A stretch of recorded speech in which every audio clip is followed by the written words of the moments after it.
Assalamualaikum warahmatullahi wabarakatuh. Yang terhormat Bapak Sutarman SPD selaku Kepala SD Negeri 1 Kandung Jawa, yang saya hormati Ibu Sri Nurhayati sebagai pemateri hari ini, yang saya hormati Bapak Ibu hadirin sekalian yang telah menghadiri acara diseminasi pagi hari ini. Puji syukur kita panjatkan kehadirat Allah Subhanahu wa Ta'ala yang telah memberikan kita rahmat serta hidayahnya, sehingga kita dapat menghadiri acara diseminasi menyebarkan pemahaman dan penerapan pengalaman budaya positif SD Negeri 1 Kandung Jawa yang akan dipimpin oleh Bu Sri Nurhayati. Tak lupa selawat serta salam kita haturkan kepada Nabi junjungan kita Nabi Muhammad SAW yang telah kita nantikan syafaatnya di hari akhir. Saya sebagai pembawa acara akan menyampaikan susunan acara. Yang pertama yaitu pembukaan, yang kedua yaitu sambutan, yang pertama pembukaan, yang kedua menyanyikan lagu Indonesia Raya dan Mas Jepara, yang ketiga sambutan, yang keempat kegiatan inti, yang kelima penutup. Untuk mengefisienkan waktu hari ini, marilah kita langsung saja menuju acara pembukaan. Untuk pembukaan kita awali dengan bacaan basmalah bersama-sama. Bismillahirrahmanirrahim. Yang kedua, menyanyikan lagu Indonesia Raya dan Mas Jepara. Para hadirin dimohon berdiri.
Indonesia Raya, merdeka, merdeka, hiduplah Indonesia Raya.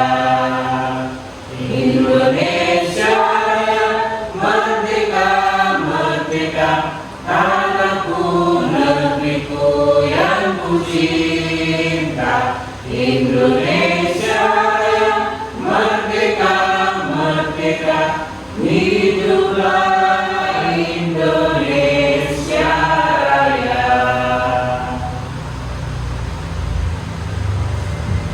Selanjutnya Mas Jepara.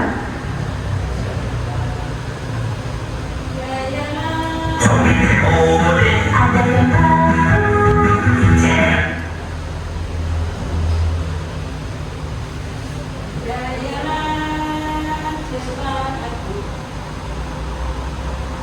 Pada bumi Kartini kita bergema di seluruh dunia.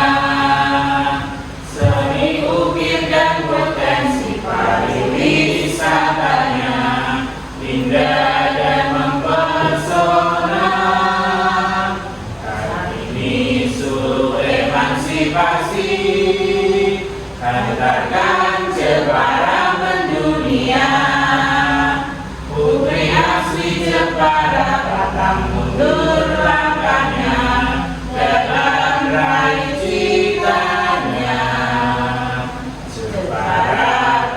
Kartini kita, mari kita membangun bersama, berkarya untuk maju berselokan mulia, terus karya tanah bumi.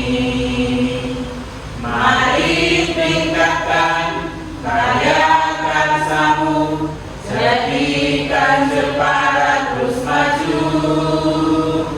Wujud nyatakan pengabdianmu, jayalah Jeparaku. Mari bersama bergandeng tangan, kita bersatu bangun negeri. Satukan langkah, bersatu padu, jayalah Jeparaku.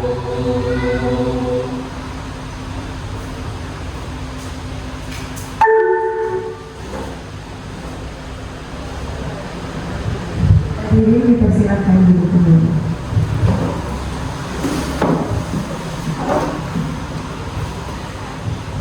Acara selanjutnya yaitu sambutan. Yang pertama, sambutan dari Bapak Kepala SD Negeri 1 Karimun Jawa. Saya persilakan.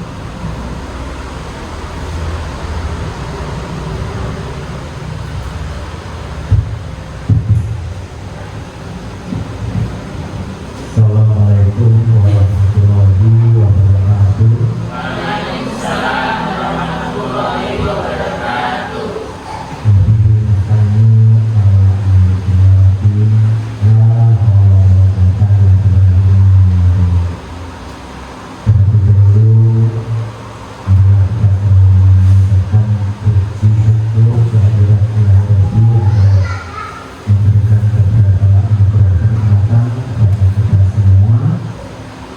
Sehingga pada kesempatan pagi ini kita masih dipersilakan untuk melaksanakan kegiatan yang berbentuk diseminasi, menyebarkan pemahaman dan penerapan pengalaman budaya positif SD Negeri 1 Karimun Jawa yang nanti akan disampaikan oleh salah satu calon guru penggerak angkatan 10 Kabupaten Semarang, oleh Ibu Sri Nurhayati SPP.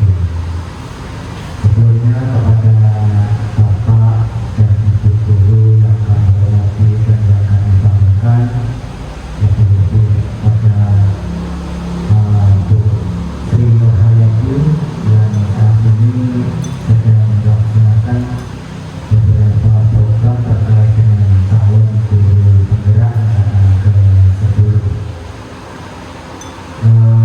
Pada kesempatan ini nanti akan disampaikan beberapa program-program atau praktik-praktik yang telah dilakukan dan bagaimana mengimplementasikan di dalam kegiatan pembelajaran kita, khususnya demi kemajuan pendidikan di SD Negeri 1 Karimun Jawa.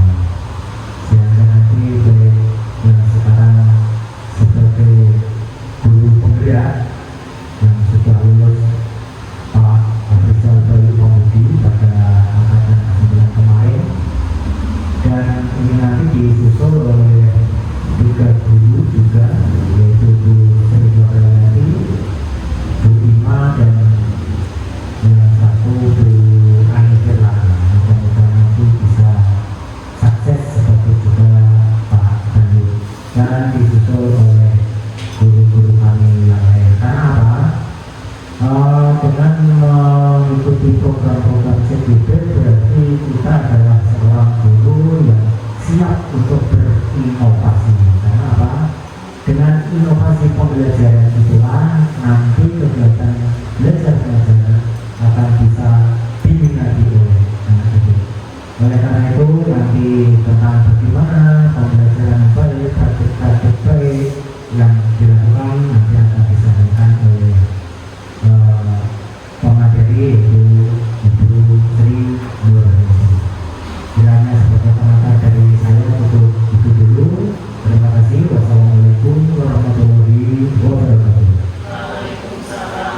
untuk acara selanjutnya, yaitu acara kegiatan inti ya.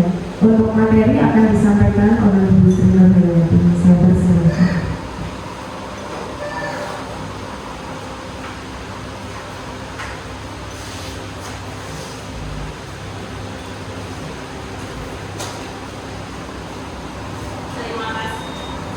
Terima kasih.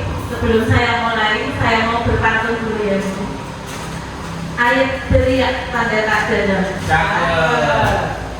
Air tenang seperti berlian. Izinkan saya ucapkan salam untuk Bapak Ibu sekalian. Assalamualaikum warahmatullahi wabarakatuh. Waalaikumsalam warahmatullahi wabarakatuh.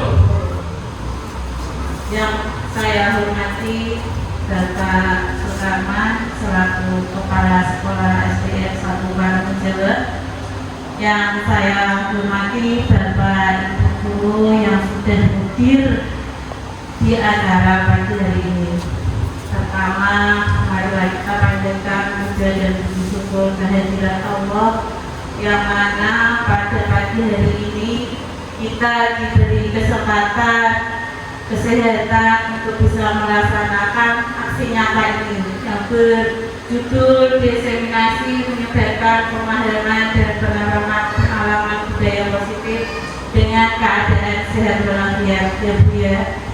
Yang kedua, sholawat serta salam tak lupa kita haturkan kepada junjungan Nabi besar Muhammad Sallallahu Alaihi Wasallam yang kita nantikan syafaatnya di hari akhir nanti.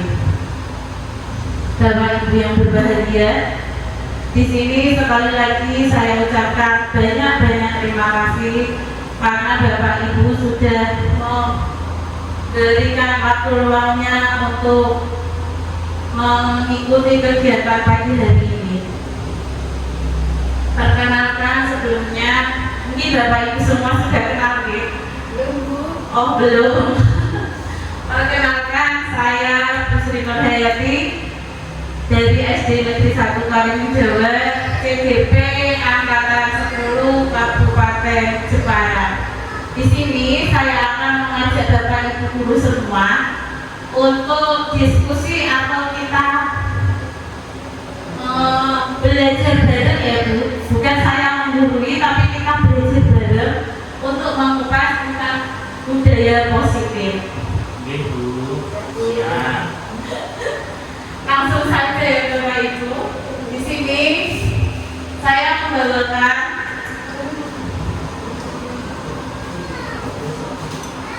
definisi menyebarkan pemahaman dan penerapan pengalaman budaya positif.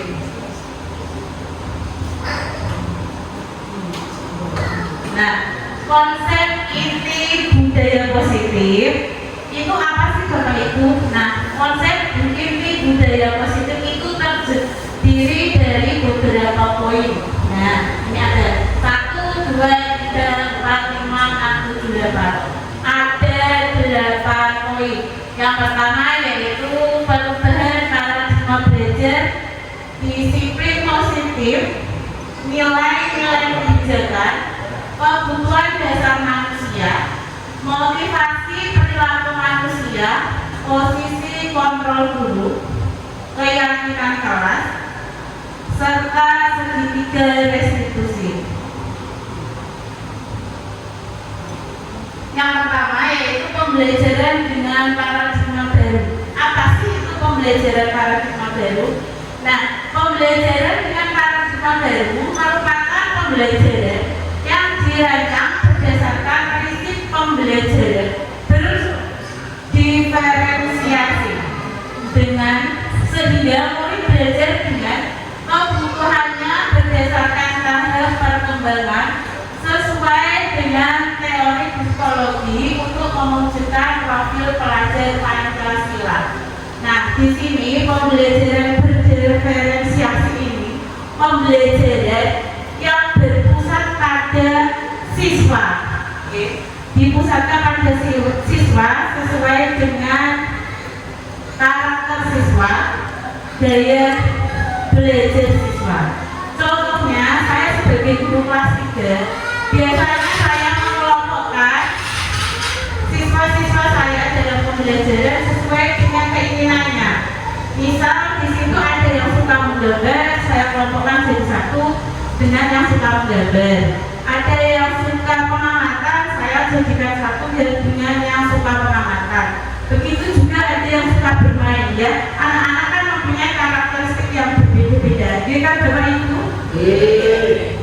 Nah, di situ di kelas 3 itu ada pembelajaran yang namanya macam-macam alat transportasi. Saya buat seperti ini. Misalnya anak-anak yang suka gambar, saya suruh menggambar macam-macam alat transportasi sesuai dengan keinginannya. Misal gambar mobil, ya terserah menggambar mobil atau becak atau lain sebagainya. Kalau yang suka pengamatan, biasanya saya suruh keluar kelas untuk mengamati benda-benda apa, misalnya alat transportasi apa yang lewat di sekeliling sekolah kita. Misalnya ada becak lewat, tulis, ada mobil lewat, ditulis seperti itu, ya. Kalau yang suka pengamatan. Kalau yang sambil bermain, biasanya saya kasih kartu, misalnya kartu bermain anak. Itu kalau dalam alat transportasi biasanya saya kasih gambar-gambar untuk dikelompokkan ke dalam alat transportasi mana itu. Misalnya darat, kelompokkan ke darat, laut ke laut, ke darat ke udara, itu sambil bermain seperti itu. Jadi keinginan anak itu bisa tercapai. Nah, selain pembelajaran berdiferensiasi, di sini juga ada pembelajaran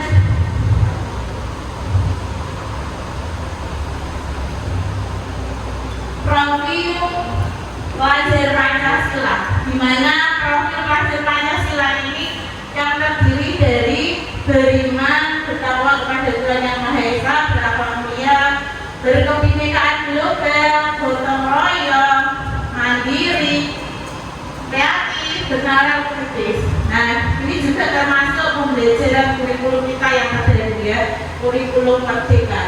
Nah, di sini sebelum kita lanjutkan materinya, ada lagu tentang profil pelajar Pancasila. Bapak Ibu semua, siapa yang mau bantu saya untuk menyanyikan lagu Beserti? Mungkin Mbak? Oh iya, dengarkan saya dulu, nanti kita tirukan bareng-bareng ya. Jadi suara aku jelek Bapak.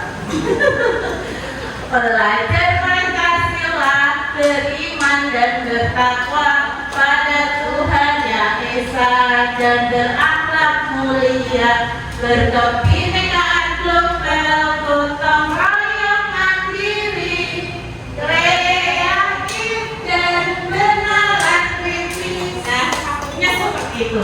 Nanti kita menyanyikannya dengan tepuk tangan, ya. Nah, dari nada becak itu loh, iya kan? Iya. Yuk, bisa kita mulai bersama-sama? Bisa.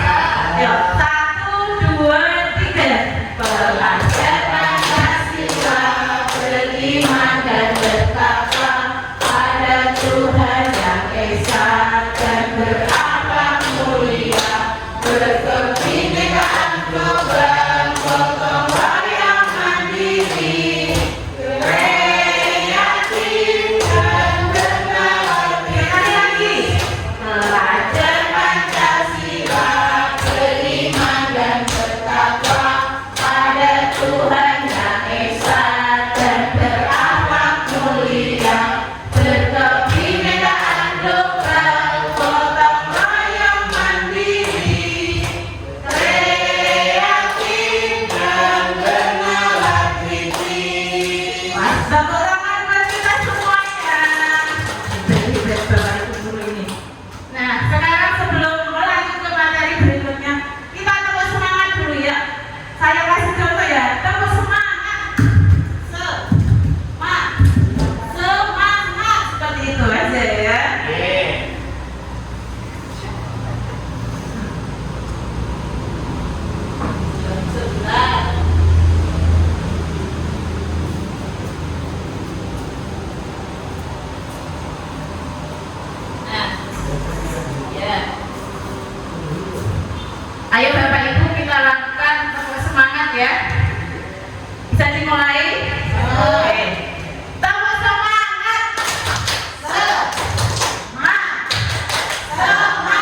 bahwa kita sebagai guru harus selalu semangat. Oke? Selanjutnya di sini yaitu perubahan paradigma. Dalam perubahan paradigma di sini nanti ada kegiatan kepala tangan. Bapak Ibu semua bisa mengepal tangannya? Coba dipraktekkan. Iya, berarti masih sehat ya Bu. Nah, kegiatan kepala tangan ini nanti saya menunjuk dua guru yang jadi A dan jadi B. Di sini nanti yang A, Bapak Ibu guru yang A, nanti menuliskan sesuatu atau menggambar sesuatu, ya. Terus setelah itu disimpan, digenggam, ya Bu. Nah, nanti saya menunjuk Bu Iben, ya. Kamu Ibu Iben ini nanti menuliskan entah apa bacanya atau nama apa ya, terserah Bu Iben yang mau ditulis. Terus Bu Ima nanti tugasnya meraih Bu Iben. Bu Ima jadi yang B, ya. Bu Iben membuat genggaman tangan yang isinya entah apa, entah itu jika Bu Iben, entah itu gambar, tidak tahu ya. Terus Bu Ima nanti meraih Bu Iben bisa dengan membujuk, bisa dengan mengajak, bisa juga dengan memberdik, ya, merayu, menyuap, apa saja agar dapat membuka kepala tangannya Bu Iben, seperti itu. Nah, di sini bisa dilakukan Bu Iben, sudah paham? Nah, oke, Bu Iben saya kasih sekali kertas ya. Setelah ditulis nanti Bu Iben digenggam.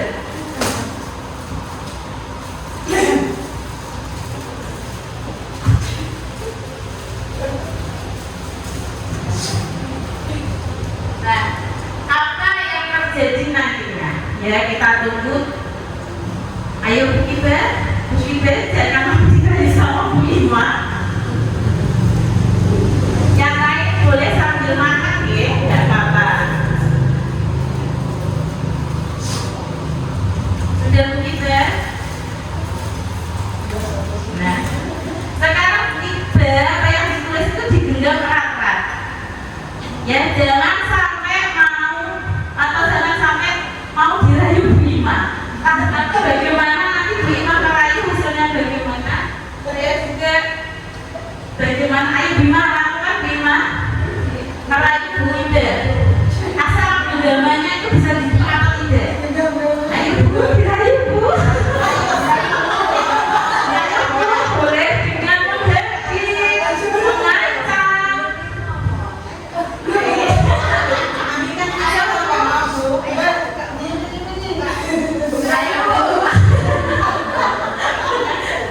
Apa saja ya agar bisa dapat membuka kepala tangannya. Apa yang terjadi teman-teman? Apa yang terjadi Bapak Ibu guru? Bu Iben tidak mau membuka tangannya. Oke, terima kasih Bu Iben dan Bu Ima. Tepuk tangan buat Bu Iben dan Bu Ima. Kurang pandai merayu. Iya, Bu Ima kurang pandai merayu. Tapi kalau merayu bagus gimana Pak? Nah, apa yang dilakukan Bu Iben dengan Bu Ima itu masuk teori kontrol, ya, masuk teori kontrol. Apa sih itu teori kontrol? Teknik dan strategi yang mengatur tingkah laku manusia dan membawanya kepada penyesuaian atau ketaatan kepada aturan-aturan masyarakat. Di sini tadi Bu Ima dan Bu Iben sudah sempat rayu-merayu ya, tapi Bu Iben tetap utuh atau utuh dalam kontrolnya diri sendiri. Nah, itu yang dimaksud teori kontrol. Kita harus bisa mengontrol diri kita sendiri. Kita tidak bisa dikontrol oleh orang lain. Jadi teori kontrol ini mengajarkan pada kita apapun yang kita miliki, kita yang bisa mengatur, gitu, oke?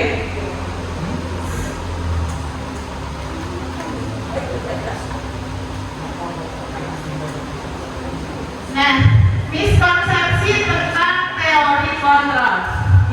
ini ada ilustrasi guru mengontrol murid. Benar, kita setiap hari sering mengontrol murid ya, dengan cara apapun. Tapi walaupun kita sering mengontrol, murid tetap sesuai dengan keyakinannya sendiri. Makanya itu ilustrasi guru mengontrol murid termasuk miskonsepsi. Selain itu juga ilustrasi bahwa orang dewasa berhak memaksa. Kita biasanya sering maksa murid-murid kita ya Bapak Ibu. Nah, itu juga termasuk miskonsepsi ya. Yang ketiga, ilustrasi bahwa kritik dan membuat rasa bersalah itu bukan syarat tapi rasa gitu. Rasa bersalah mampu menguatkan karakter. Nah, ini juga termasuk miskonsepsi untuk kita, karena anak didik kita tetap walaupun kita maksa, walaupun kita kontrol, tapi anak didik kita itu sesuai dengan kemauannya sendiri. Oh, masa.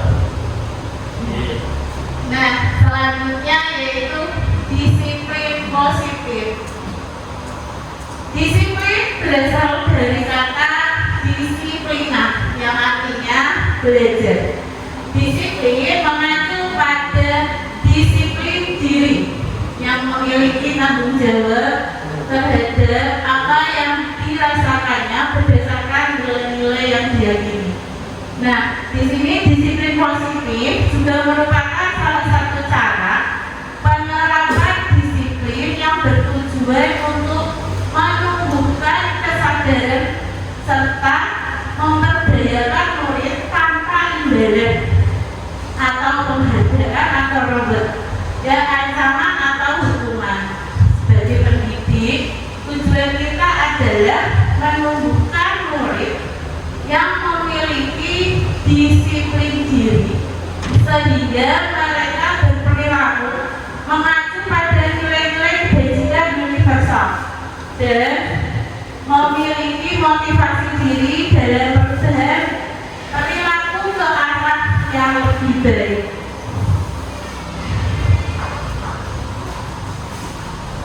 Nah, apa itu nilai-nilai kebajikan universal?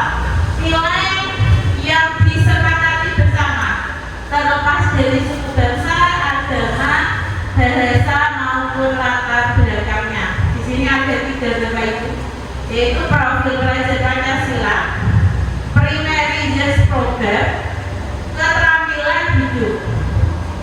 Profil pelajar Pancasila ini biasanya sudah diterapkan di Indonesia. Kalau primary years ini program dari luar itu. Kalau keterampilan hidup juga sudah diterapkan. Kalau pelajar profil Pancasila ini salah satunya yang kelima, takwa pada Tuhan Yang Maha Esa, berakhlak mulia, kebenaran global, gotong royong, mandiri, kreatif, dan benar kritis seperti lagu tadi ya Bu, yang sudah kita praktekkan.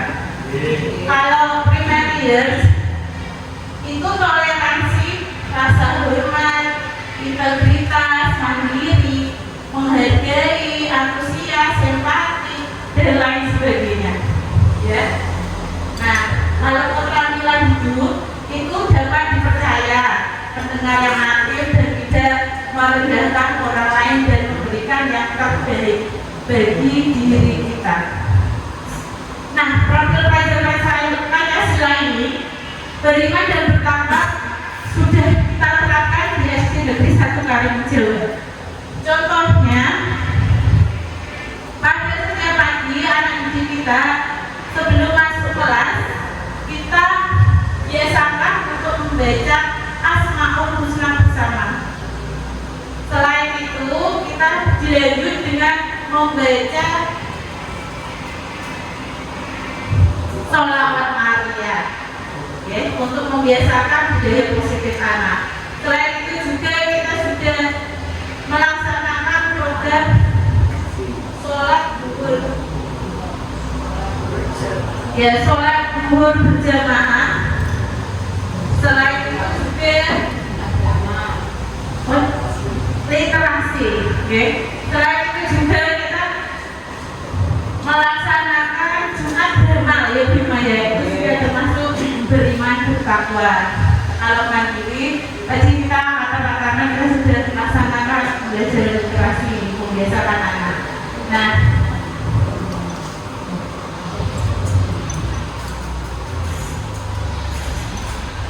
kebutuhan dasar manusia.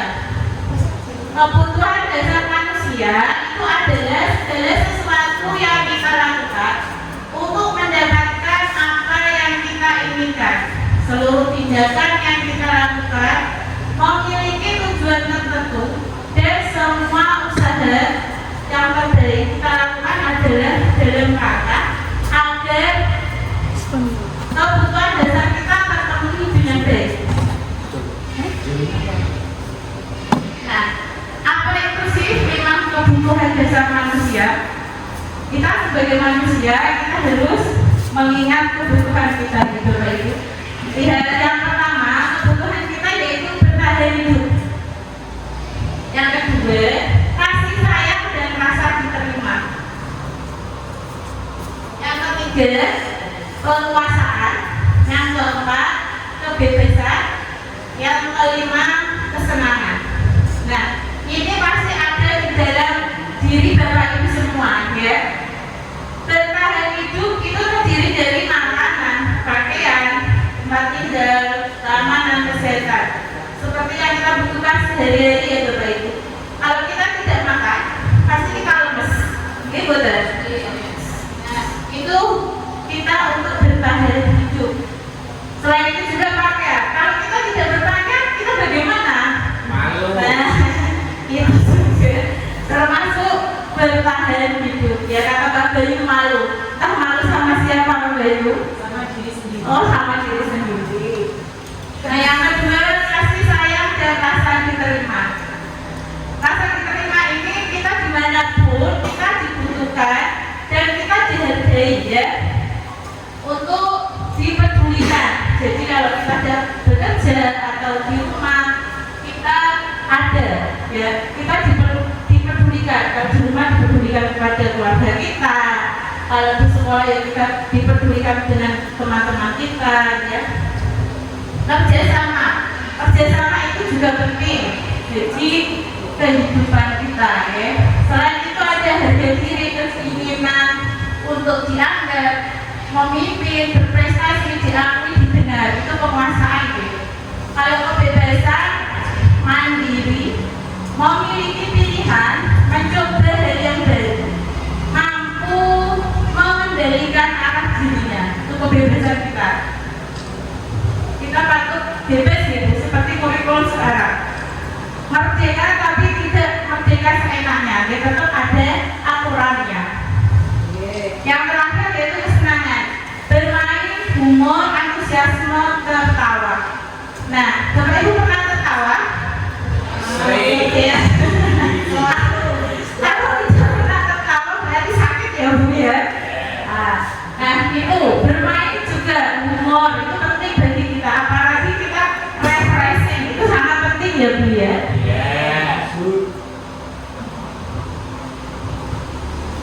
Nah, selain itu kita lanjut ke pelajaran motivasi perilaku manusia. Motivasi perilaku manusia di sini itu ada dua.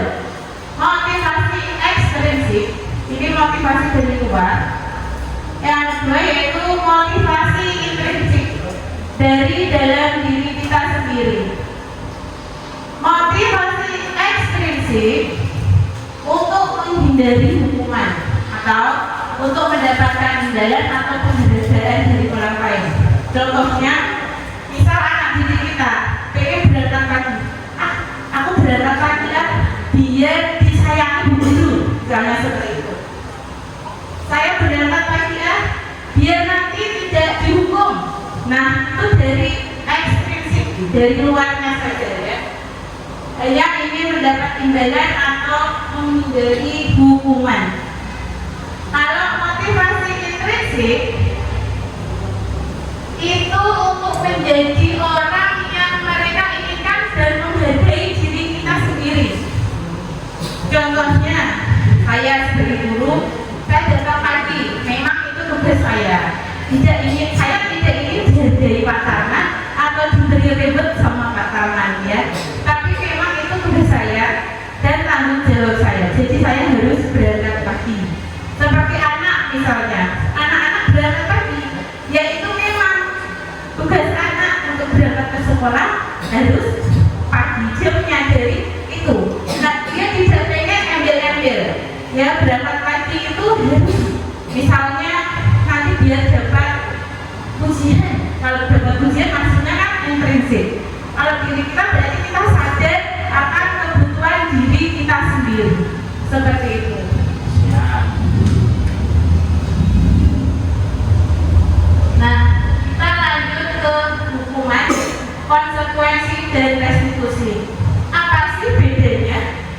hukuman, konsekuensi, dan restitusi. Nah, kita ulas bersama ini. Kalau hukuman itu tidak terencana atau tiba-tiba, bersifat satu arah, berupa hukuman fisik, murid tidak tahu apa yang akan terjadi. Contohnya, misal anak didik kita terlambat ke sekolah. Kalau hukuman itu biasanya seperti ini. Aku datang terlambat sekolah, habis itu nyapu. Ya kan Bapak Ibu, biasanya kan gitu kan. Atau berupa fisik, push up dan lain sebagainya. Nah, itu bersifat satu arah. Murid tidak tahu apa yang akan terjadi karena itu hukuman sifatnya tidak terencana, atau tiba-tiba saja dihukum. Jadi anak-anak kaget, misalnya terlambat, habis terlambat nanti pulang, tidak usah ikut pelajaran seperti itu. Jadi anak nggak tahu apa resikonya. Kalau konsekuensi itu terencana atau disepakati. Murid tetap dibuat tidak nyaman jika guru selalu memonitor murid. Maksudnya gini, kalau konsekuensi itu kita sudah membuat aturan bersama-sama, tapi tetap ada hukumannya apabila ada yang melanggar, seperti itu. Nah, beda dengan restitusi. Kalau restitusi ini proses menciptakan kondisi bagi murid untuk memperbaiki kesalahan. Proses kolaborasi yang mengajarkan murid untuk mencari solusi sendiri. Nah, contoh di sini misal ada murid kita yang telat atau terlambat, itu biasanya kita tanya terlebih dahulu ya Bapak Ibu. Tidak beda dengan hukuman, kita langsung menghukum. Tapi kalau restitusi ini kita tanya, kenapa kamu terlambat? Alasannya kenapa? Seperti itu, oke?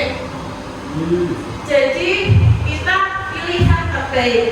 Terus kita menuntut anak itu mencari solusinya. Misalnya, kita tidak mencarikan, tapi anak tersebut yang mencari solusinya sendiri. Kenapa kamu terlambat?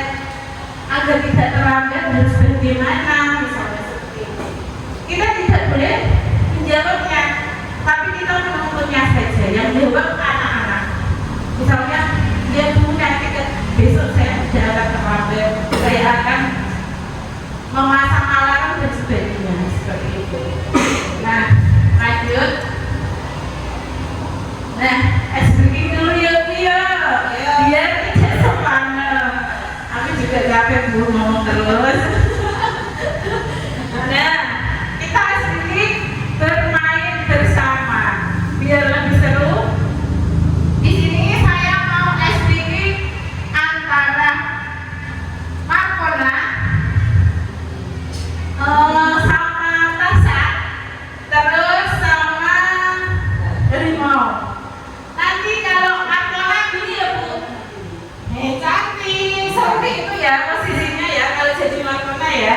Kalau jadi Rimau, ya betul Bu Vivi. Wow, seperti itu. Kalau jadi Tasha, ini aja, seperti itu. Oke. Nah, di sini saya akan bagi menjadi 3 kelompok. Kelompok 1, Saya pengaman. iya. Kelompok 2, kelompok 3. Dalam satu kelompok ini, 3 kelompok ini nanti apabila ada batas 1, 2, 3, nanti bersama pilih apa. Tapi ini diskusi dulu ya sama kelompoknya. Kelompok 1 diskusi dulu. Pilih apa nanti ya, tapi jangan sampai terdengar dengan kelompok lain seperti itu. Kelompok 2 juga diskusi dulu. Nanti jangan sampai dengan kelompok lain. Nah, pemenangnya seperti ini Bu. Misal Tarsan ketemu Markona, berarti pemenangnya siapa? Markona. Karena Tarsan jatuh cinta dengan Markona. Terus teorinya seperti itu ya Bu. Iya. Kalau dari Rimau sama itu, dari Rimau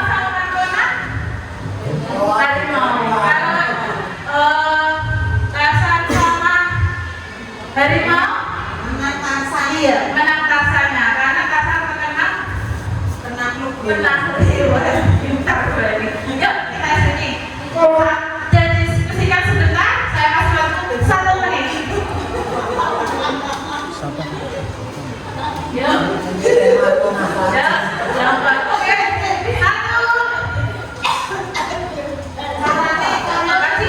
Jangan dilepaskan gitu ini. Kalau kantongnya posisinya gimana?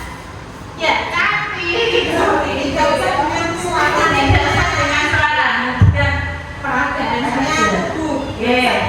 Oke, 1. Siapa nama siapa? Ini sama ini dulu ya. Ini lawan ini dulu ya. Ayo diskusi. Sudah?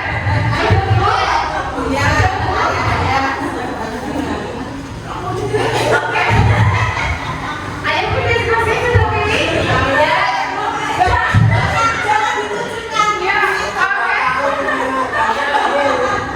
1, 2, 3.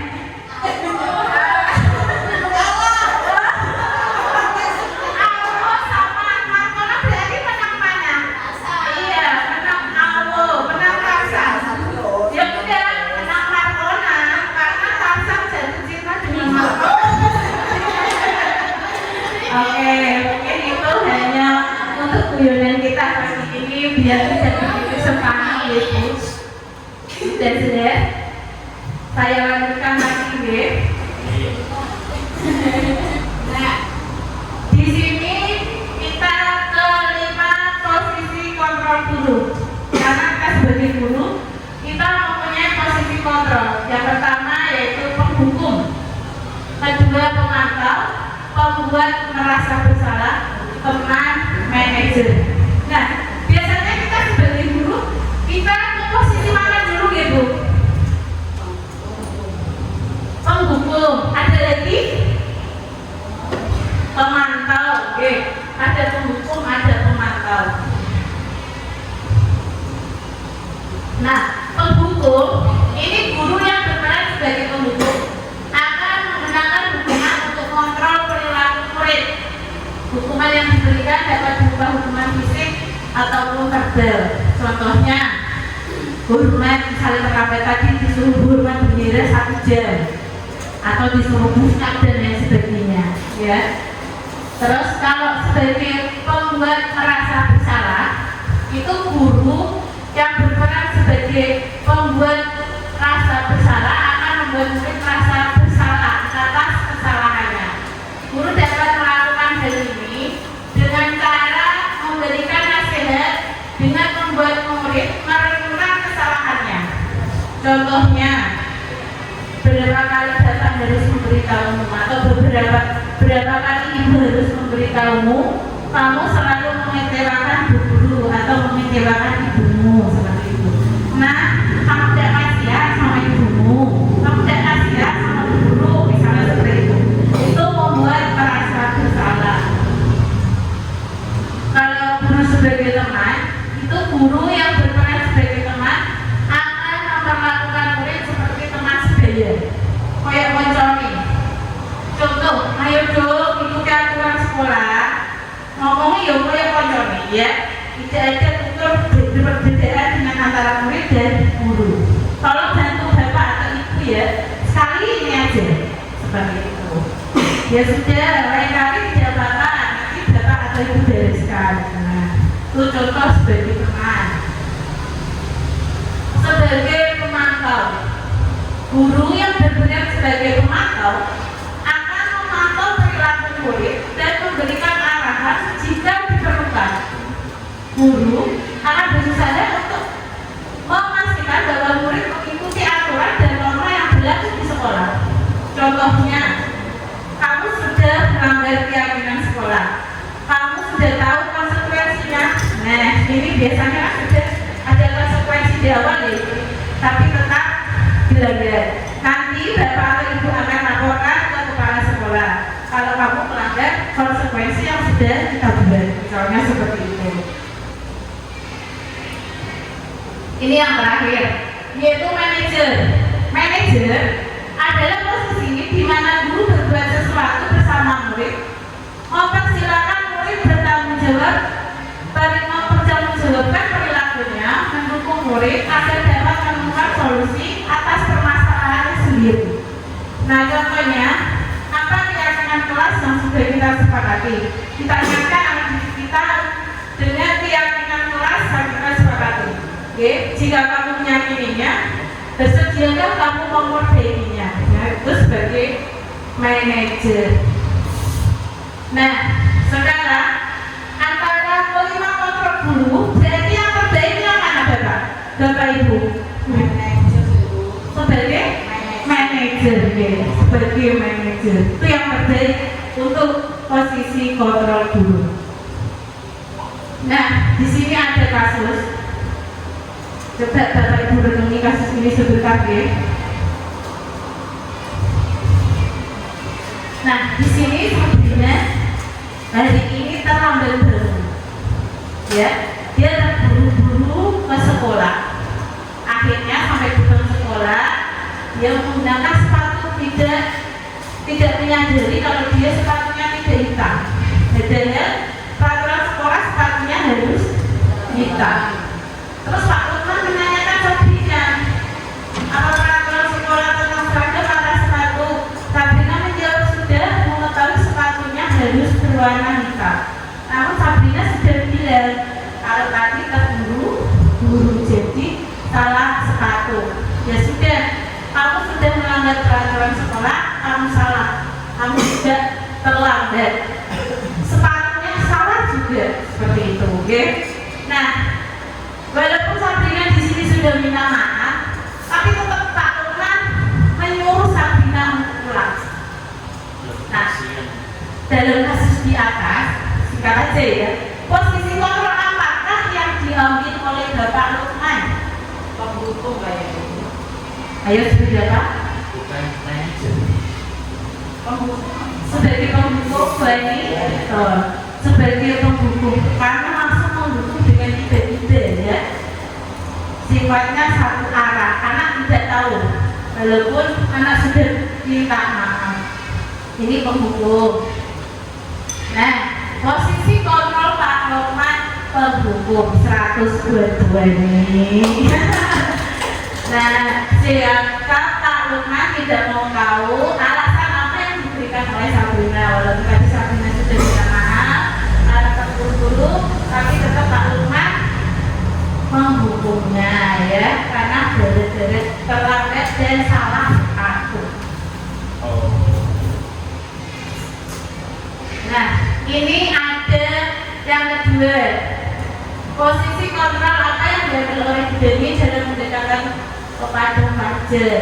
Fajar ini anak didiknya Bu Deni yang di dalam kelas selalu ngantuk, selalu tidur. Nah, Fajar ini disuruh maju, tapi Fajarnya tidak mau dan malas-malasan. Oke? Terus Fajar pun kembali duduk di bangkunya karena disuruh duduk. Hal seperti ini sudah sering kali terjadi Fajar, seperti tidak memperhatikan, ngantuk tak acuh, nilainya juga jelek. Nah, pada saat itu ditegur Bu Deni, Fajar hanya menjawab tidak tahu Bu. Bu Deni menjawab gimana sih kamu Fajar? Kamu tidak kasihan sama ibu. Ibu sudah capek-capek loh ya mengajar kamu. Tidak kasihan sama ibu. Nah, kata-kata seperti itu berarti posisi kontrol apa yang diambil oleh Ibu Deni dalam pendekatan kepada Fajar? Merasa bersalah atau gimana? Ada yang memantau. Oke. Nah, seperti ini. Apa yang membuat orang merasa bersalah? Betul, 5/100. Nah, dengan kata-kata ayo Fajar, namanya jangan tidur-tiduran, lain kali perhatikan. Gimana sih kamu Fajar? Kamu tidak kasihan sama ibu. Nah, itu merasa bersalah ya, membuat orang merasa bersalah. Nah, ini kasus 3, terlalu panjang ini. Ini ceritanya, kasusnya ada anak berkelahi di luar kelas, di lapangan. Di sini berkelahi sampai kancingnya kotor, copot 3. Nah, Ibu Siti sebagai kepala sekolah berupaya menenangkan keduanya. Trauma di sini yang trauma Dino sepertinya kalau saat ini sedang marah sekali. Nah, mendengar itu Dino pun mengalir Bu Suti pun melanjutkan bahwa membuat kesalahan adalah hal yang manusiawi dan bahwa mempertahankan diri adalah hal yang penting. Diingatkan seperti itu. Ya, membuat kesalahan itu manusiawi, mempertahankan diri itu juga penting. Namun meminta Gino memikirkan cara yang lain mungkin lebih efektif karena saat ini Gino berada di ruang kepala sekolah. Gino diajak berdiskusi, menyelesaikan solusinya ya dari kejadian tadi. Nah, bagaimana? Nah, Gino berpikir sejenak, namun menjawab, wah tidak tahu Bu, saya lain kembali ya mungkin ya, gitu katanya.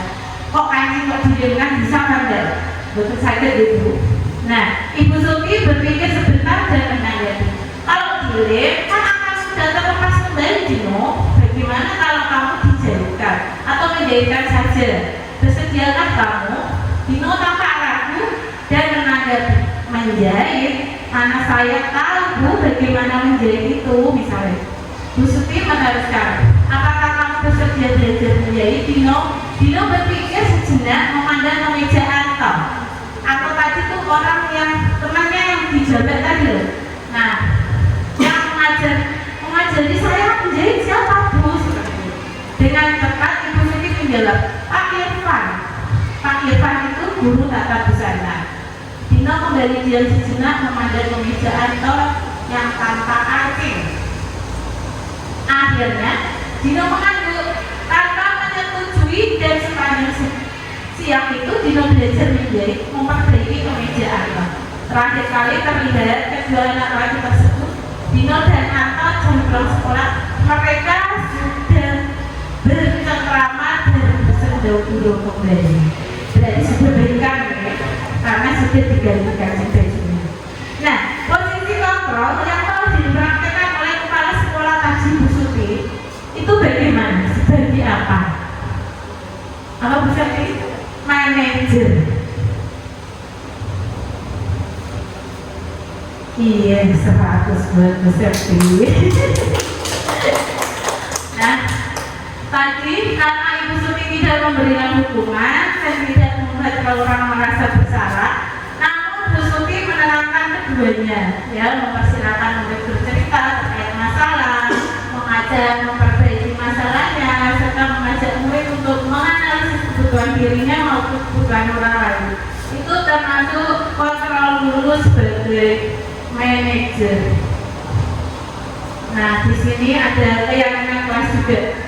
Metode untuk menimbulkan kembali disiplin positif yang didasari oleh motivasi dari diri dalam diri, implementasi keyakinan kelas, dilatar belakangi bahwa ditemukannya beberapa murid yang masih diingatkan atau melakukan tindakan kebaikan atau kedisiplinan.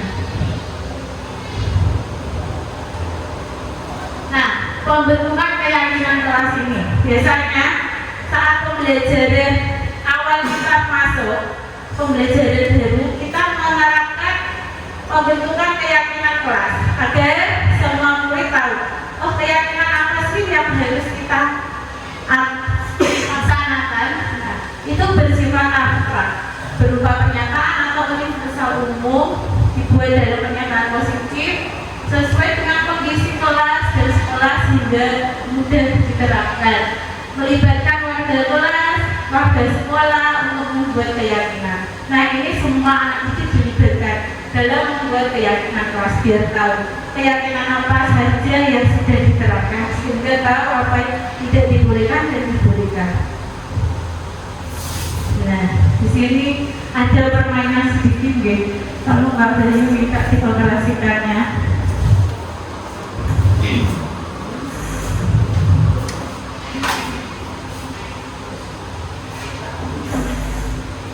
Bapak Ibu bisa nyeker di layar barcode untuk bermain jamur.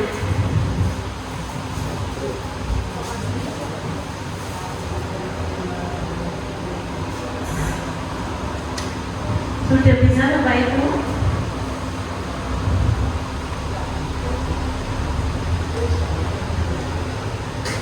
Ya, Aplikasi jamur. sudah nikah semuanya. Yeah. Belum ya? Oh, belum. Sampai kamera.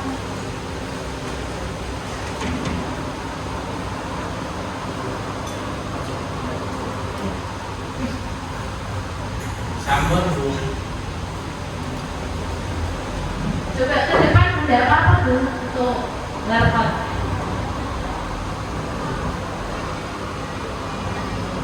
Ya, sambal.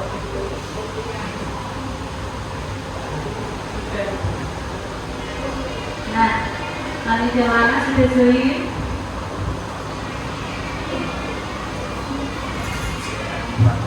Nah, keyakinan kelas apa yang Bapak Ibu terapkan di kelas? Coba tolong tuliskan satu aja keyakinan kelas yang Bapak Ibu terapkan di kelas. Menjaga kebersihan, kebersihan ini siapa nih? Gak ada namanya. Menjaga kebersihan. Terus ibu siapa lagi? Nggak bisa koneksinya.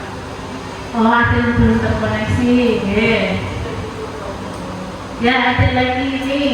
Tidak boleh terlambat. Dapatnya tadi loh, Bu. Ya.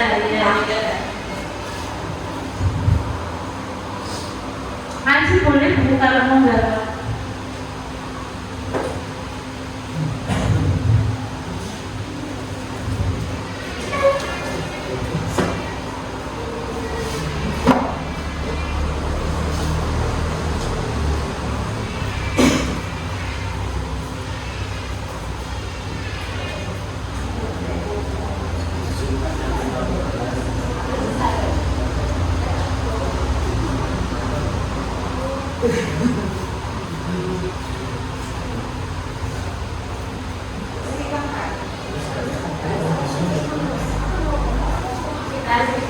Sudah ya Bapak Ibu, ini ada datang tepat waktu, tidak boleh terlambat, menjaga kebersihan. Dan ini keyakinan kelas yang harus kita terapkan di kelas. Biasanya keyakinan kelas ini kita terapkan saat awal pembelajaran atau tahun ajaran baru kan pembelajaran awal kita sudah membuat keyakinan kelas kepada peserta didik kita. Nah, ini ada lagi 5 menaruh barang ke tempatnya. Oke, menaruh barang ke tempatnya itu juga termasuk keyakinan kelas. Sudah kita Bapak Ibu, kita lanjut ke berikutnya ya.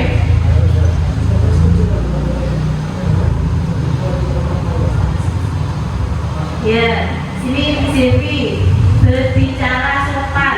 Nah, itu juga termasuk keyakinan kelas. Oke.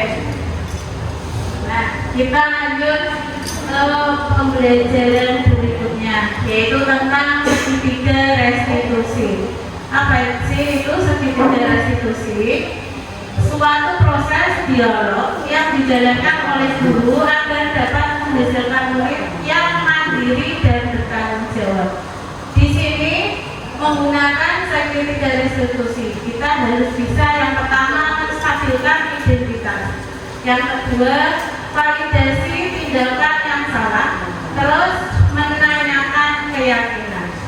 Itu kalau menggunakan segitiga restitusi.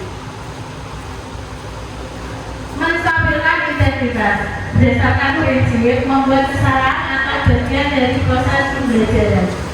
Berbuat salah hal yang manusiawi. Semua orang pernah berbuat kesalahan, namun kita harus belajar dari masalah tersebut dan berusaha memperbaikinya. Ayo kita cari solusinya bersama-sama. Nah, di sini kita sebagai guru, kita menuntun anak didik kita. Apabila anak didik kita ada yang berbuat salah, itu kita menuntun mencari solusinya. Ya, misalnya kita kasih materi seperti ini. Semua orang pernah berbuat salah, ya, atau kesalahan. Namun kita harus belajar dari masalah tersebut dan berusaha memperbaikinya. Nah, bagaimana cara kamu untuk memperbaikinya? Seperti itu. Kita tuntut untuk mencari solusi yang terbaik. validasi tindakan yang salah. Nah, berdasarkan prinsip setiap perilaku berupaya memenuhi suatu kebutuhan tertentu. Kamu pasti punya alasan mengapa melakukan hal itu. Nah, kamu melakukannya karena mempertahankan sesuatu yang penting bagimu. Iya, setiap kita punya kesalahan pasti punya alasan. Ya, kenapa kamu bisa terlambat? Misalnya seperti itu, karena barunya kesiangan seperti itu ada kesalahannya. Ya, dan kamu melakukannya karena mempertahankan sesuatu yang penting, yang menurut kamu itu penting. Menanyakan keyakinan berdasarkan prinsip teori kontrol bahwa pada dasarnya kita termotivasi secara intrinsik dari dalam diri kita sendiri ya. Apa keyakinan kelas yang sudah kita sepakati? Nah, di sini kita diingatkan untuk keyakinan kita, keyakinan kelas yang sudah dibuat bareng-bareng. Nilai apa yang telah kita sepakati bersama? Nah, apakah tindakanmu sesuai dengan keyakinan kelas tersebut? Nah, di sini ada kasus. Contoh kasus Naura yang sudah 2 hari terlambat masuk ke sekolah, sehingga tidak mengikuti pembiasaan membaca Asmaul Husna dan sholawat Maria yang disediakan setiap pukul 7 di halaman sekolah SD Negeri 1 Kalimantan Jawa. Hari Kamis ada giliran Naura memimpin membaca Asmaul Husna, namun Naura datangnya terlambat sehingga dijadikan oleh Olive. Saat datang ke sekolah, Naura tampak murung dan sering mengantuk. Ketika pembelajaran di kelas, perilaku Naura membuatnya tidak fokus belajar. Nah, ini yang saya lakukan kemarin menanyakan sedikit dari diskusi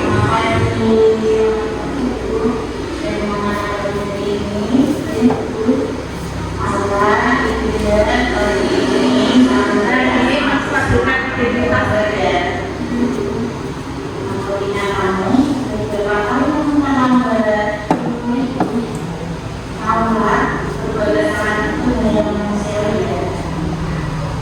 Semua orang berbuat salah, namun ada sesuatu dari kesalahan tersebut dan berusaha memperbaikinya.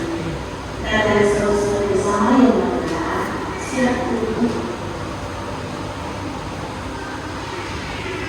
Kalau dalam gambar pasti punya alas. Kamu memang gak terlambat. Mau Naura mencari alasan ya, menanyakan keyakinannya dulu. Kalau terlambat dari sekolah sebelum dengan kelas, kita harus tidak. Ayat dengan kelas apa yang sebelum melakukan disiplin itu penting atau tidak? Kenapa? Karena kesenangan kita. Disiplin itu penting karena sebelum waktu menjadi orang lain malah meninggal. Benar dulu saya merasa terus harus dikasihkan yang terus menyesal dan gimana kira-kira apa yang Bapak lakukan agar kedepannya tidak terlalu dengan masalahnya fenomena Mama, kamu sudah menemukan solusinya ya. Ibu akan bekerjasama dengan guru, orang kamu, dan bertanya kalau bisa terlakukan. Terima kasih ya Nona. Sekarang kamu bisa Bapak Ibu, itu tadi contoh salah satu tindakan restitusi ya, segitiga restitusi untuk menanyakan keyakinan. Nah, ya, siapa yang bertanya Bapak Ibu setelah melihat tadi kegiatan yang sudah saya paparkan? Kembalikan ke Bu Serti. Terima kasih untuk materi yang sudah disampaikan oleh Ibu Sri Nurhayati. Selanjutnya ada sesi tanya jawab. Apakah Bapak Ibu di sini ada yang ingin bertanya? Saya Bu. Oh, iya Pak Bayu. Kak Bayu mau bertanya. Assalamualaikum warahmatullahi wabarakatuh. Alhamdulillah dengan penjelasan Bu Sri kami jadi tahu nih ada yang namanya segitiga restitusi, ada yang posisi kontrol guru. Jadi ketika menemukan kasus di sekolah itu tidak serta-merta kita langsung menghukumnya, Ya. tapi lebih baiknya menggunakan segitiga restitusi. Dan tadi di segitiga restitusi juga kita sebagai guru memposisikan sebagai manajer ya, yaitu Kita akan lanjutkan ke permainan kahut ya. Nah, sekarang Bapak Ibu bisa langsung download tuh kahutnya, langsung masukkan ke Google Lens. Sudah bisa Bapak Ibu?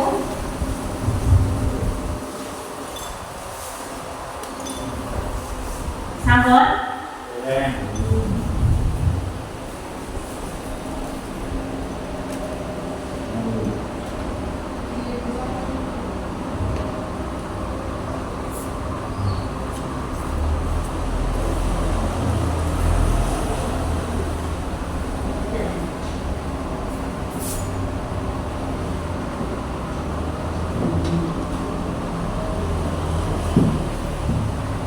Lewat laptop sini juga bisa langsung.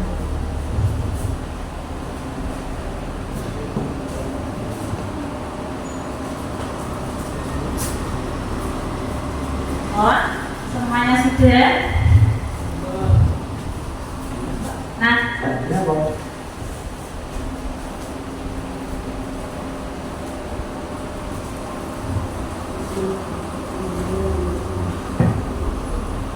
Nah, itu kalau belum bisa masuk lewat link-linknya ya. Sampingnya tuh linknya yaitu 891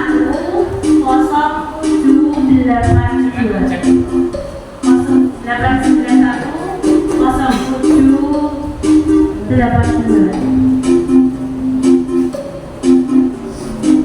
Sampun Bapak Ibu, bisa dimulai.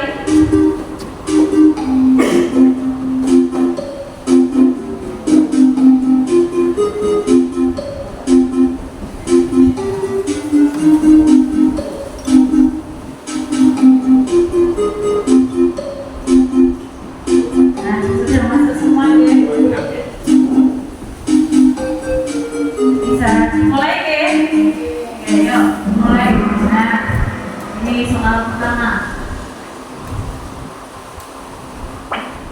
Siap-siap. Nah, tidak termasuk ini budaya positif. Yang mana?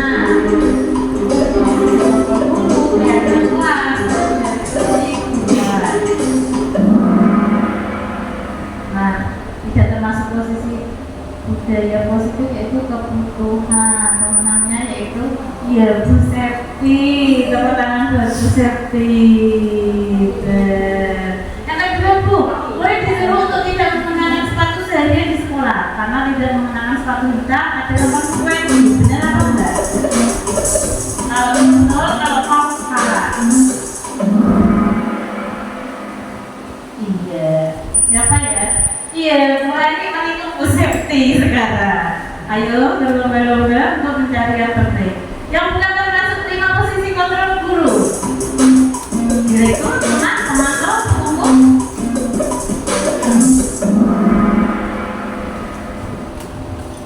Siapa ya pemenangnya?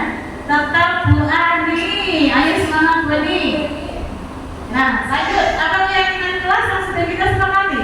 Dosen jadwal kamu perbaikinya adalah contoh manajer. True and false. Iya, betul sekali. Siapa ya? Iya, masih tetap dipegang Bu Ani pemenangnya. Ya lanjut, soal selanjutnya. Keyakinan kelas melibatkan seluruh murid. Benar sama salah itu bermohon. Betul. Siapa ya pinanya ya?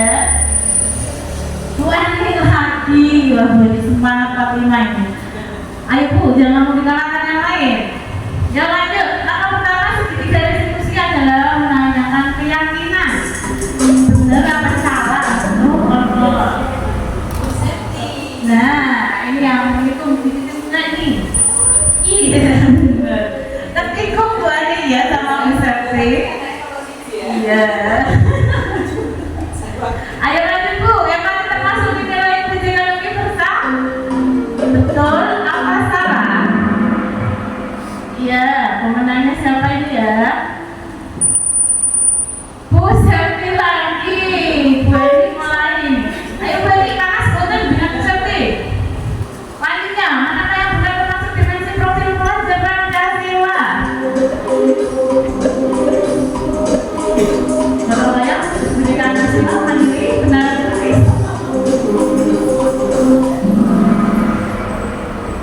Wah, pendidikan yang betul, yang menang Bu Septi akhirnya.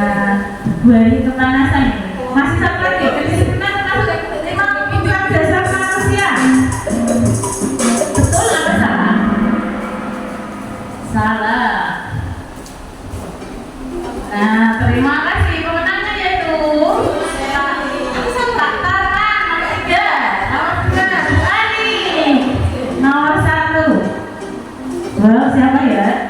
Bu Septi. Oke, Bu Septi pemenangnya. Nomor 1 buat Bu Septi. Nah, permainan ini mengakhiri dari simulasi saya pagi hari ini ya. Nah, selanjutnya saya kembalikan ke Bu Septi. Terima kasih. Terima kasih atas materi yang telah diberikan oleh Bu Sri Hayati. Sudah diberi permainan juga ya. Sangat kreatif dan inovatif ya. Nah, sayang sekali kita sudah beranjak ke acara yang terakhir, yaitu acara penutup. Jikalau memang saya dan pemateri terdapat salah kata ataupun perbuatan yang kami sengaja ataupun tidak sengaja, kami mohon maaf. Wassalamualaikum warahmatullahi wabarakatuh.